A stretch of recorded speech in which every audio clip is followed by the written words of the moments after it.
రామోజీరావు గారి పేపర్ రోజు పత్రికను తీసుకెళ్ళి వీళ్ళ దగ్గర వేస్తారు. వాళ్ళందరూ ఉద్యోగ ఉపాధి లేకుండా ఉండబట్టి చేస్తున్నారు దశాబ్దాల నుంచి. అంటే అప్పటి నుంచి ఉద్యోగాలు లేనట్టేనా? ఎన్టీ రామారావు గారు ఉన్నప్పుడు పేపర్ వేశారు, చంద్రబాబు గారు ఉన్నప్పుడు పేపర్ వేశారు, రాజశేఖర రెడ్డి ఉన్నప్పుడు పేపర్ వేశారు. అంటే పోనీ రాజశేఖర రెడ్డి వీళ్ళందరికీ చేతకలేదు. ఎన్టీ రామారావును చంద్రబాబు ఉన్నప్పుడు కూడా ఉద్యోగాలు ఇవ్వకనే వాళ్ళందరూ పేపర్లు వేశారా? లేదా స్ట్రింగర్ అంటే ఒక ప్రాంతానికి సంబంధించినటువంటి విలేకరి వాళ్ళందరికీ ఏ ఉద్యోగాలు లేకనే ఈనాడులో చేశారా? లేదా దీన్నే ఉద్యోగంగా ఎంచుకున్నారా? దీన్నే ఉద్యోగంగా ఎంచుకోబట్టినే కదా. దీన్ని కూడా తమ ఉపాధి అవకాశాలు ఒకటిగా ఎంచుకోబట్టినే కదా. మరి అక్కడ లేనటువంటిది స్విగ్గీ, జొమాటో, అమెజాను ఇట్లాంటి వాటిల్లో యువత చేరడం అంటేనంట అది ప్రభుత్వ ఉద్యోగాలు కల్పించకపోవడం వల్ల జరుగుతుందంట. అన్యాయం అయిపోతున్నారంట యువత. ఇది తాజాగా రామోజీరావు గారికి సంబంధించినటువంటి పైత్యం. ఫస్ట్ బేసిక్ కామన్ సెన్స్ ఉండాలి. ఉద్యోగాలు, ఉపాధి ఇవి రెండు సైమల్టేనియస్.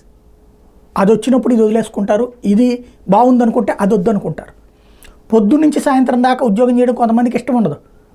ఇప్పుడు ఒక కారు డ్రైవింగు ఒక వ్యక్తి డ్యూటీ అవర్స్ చేయాలనుకుంటాడు, ఇంకొక వ్యక్తి ఎవరి దగ్గర కారుని లీజుకి తీసుకుని దీనికి పెట్టుకుంటాడు, ఓలాకు ఇతర ఉన్నాయి కదా వాటికి పెట్టుకుంటాడు.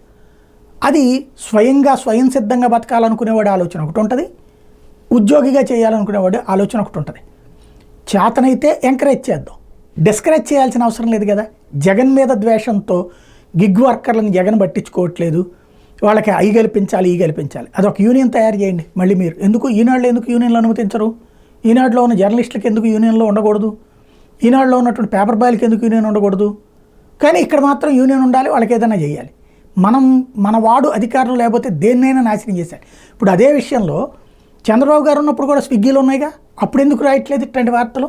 చంద్రబాబు ఉన్నప్పుడు కూడా జొమాటోలు ఉన్నాయి కదా, చంద్రబాబు ఉన్నప్పుడు కూడా ఓలాలు ఉన్నాయి కదా, అప్పుడు ఎందుకు రాయట్లేదు గిగ్ వర్కర్లు ఈ కథలన్నీ కూడా?